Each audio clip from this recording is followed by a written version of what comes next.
আসসালামু এভরিওয়ান। আজকে আমরা বইয়ের 23-24 ভর্তি পরীক্ষার ডাইনামিক্স অধ্যায় থেকে আসা এই ম্যাথটা সলভ করার ট্রাই করব। তো এই ম্যাথটার ভ্যালুগুলো একটু অন্যরকম হলেও এই ধরনের ম্যাথ কিন্তু বইয়ে আসে। সো বলা যায় এই ম্যাথটা বই থেকে আসছে। তো বইয়ের অনুশীলনী সলভ করলে এই ধরনের ম্যাথ খুব সহজে পারা যায়। তো আমরা চলো এই ম্যাথটা সলভ করি।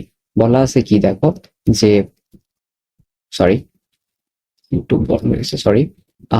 একটি অ্যাম্বুলেন্স 15 মিটার পার সেকেন্ড বেগে ও 5 মিটার পার সেকেন্ড স্কোয়ার ত্বরণে চলে। ওকে, অ্যাম্বুলেন্সের ত্বরণ এবং বেগ দেওয়া আছে। আবার 35 মিটার পার সেকেন্ড বেগে সমবেগে 35 মিটার পার সেকেন্ড কি বেগে সমবেগে চলমান একটি বাসের 50 মিটার পিছন থেকে অ্যাম্বুলেন্সটি চললে মিলিত হবার আগে তারা আরো কত দূরত্ব অতিক্রম করবে। আচ্ছা, তো আমাদের বলছে কি, একটা অ্যাম্বুলেন্সের কথা বলছে আর একটা বাসের কথা বলছে। তো অ্যাম্বুলেন্সকে এ আর বাসকে বি দ্বারা প্রকাশ করলাম। অ্যাম্বুলেন্সটা বাসের থেকে কত মিটার পিছনে ছিল? 50 মিটার পরিমাণ পিছনে ছিল। এখন অ্যাম্বুলেন্সের একটা ভি দেওয়া আছে আর এ দেওয়া আছে, আর বাসের ক্ষেত্রে ভি দেওয়া আছে যেটা সে সমবেগে চলেছে। তো এইভাবে চলতে চলতে একটা সময় গিয়ে তারা কি হয়েছে, একটা সময় গিয়ে কিন্তু তারা মিলিত হয়েছে, অর্থাৎ এ আর বি দুজন কি মিলিত হয়েছে। তো তখন আমাদের কি পরিমাণ দূরত্ব অতিক্রম করা হয়েছে সেটা বের করতেই বলা হয়েছে। অর্থাৎ তখন এখান থেকে এই পর্যন্ত যে দূরত্বটা সেটাই আমাদের বের করতে বলছে। এখন দেখো এই পর্যন্ত দূরত্ব আমরা কিভাবে বের করতে পারি। আচ্ছা, তো এখন আমরা কি করব, একটা শর্তকে কাজে লাগাবো। দেখো, এ হচ্ছে অ্যাম্বুলেন্স। অ্যাম্বুলেন্স বাস থেকে কি পরিমাণ পিছনে ছিল? 50 মিটার পিছনে ছিল। এখন অ্যাম্বুলেন্সটা যদি এখান থেকে একদম, মানে যে দেখো এখান থেকে একদম যে মিলিত হওয়ার পয়েন্টে যায়, হ্যাঁ, তো ওই দূরত্বটা যদি আমরা বের করি তাহলে কিন্তু আমাদের অ্যান্সার পাওয়া হচ্ছে। কারণ দেখো অ্যান্সার কিন্তু আমাদের এই যে এই দাগটা, এটুকু অ্যান্সার বের করতে হবে। তো আমরা এ মানে অ্যাম্বুলেন্সটা টোটালি যতটুকু দূরত্ব অতিক্রম করছে ওইটা বের করতে পারলে কিন্তু আমাদের অ্যান্সারটা হয়ে যাচ্ছে। এখন এস অফ এ আসলে কি?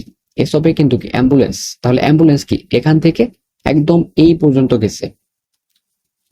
এখন এখান থেকে এই পর্যন্ত পুরোটা, এটাকে আমরা আরেকভাবে লিখতে পারি। দেখো কিভাবে, প্রথম অংশের জন্য 50 আর পরের অংশ হচ্ছে বি এর দূরত্ব, অর্থাৎ এস অফ বি।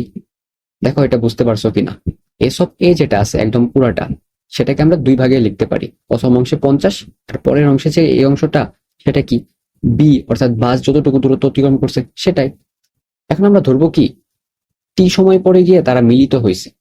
এখান থেকে টি সময় পরে, এই যে বলছে না মিলিত হবার আগে কত দূরত্ব অতিক্রম করছে, তো এখানে আর কি টি সময় লাগছে ধরে দিলে। তাহলে এস অফ এ কত আসলে? দেখো বেগ বলা আছে আর এ বলা আছে 15 আর 5। তাহলে ইউটি মানে কত? 15t plus half into 5 into T square equals to 50 plus S of B. S of B কি দেখো, সমবেগে চলতেছিল, যেখানে ভি এর মান 35 দেওয়া আছে। ভি এর মান 35 আর টি এর মান কি টি থাকবে, কারণ টি সময় পরে ধরে নিচ্ছি তারা মিলিত হবে। তো এই ইকুয়েশনটা যদি আমরা ক্যালকুলেটরে সলভ করি তাহলে টি এর মান একটা আসবে হচ্ছে 10 আর একটা আসবে -2।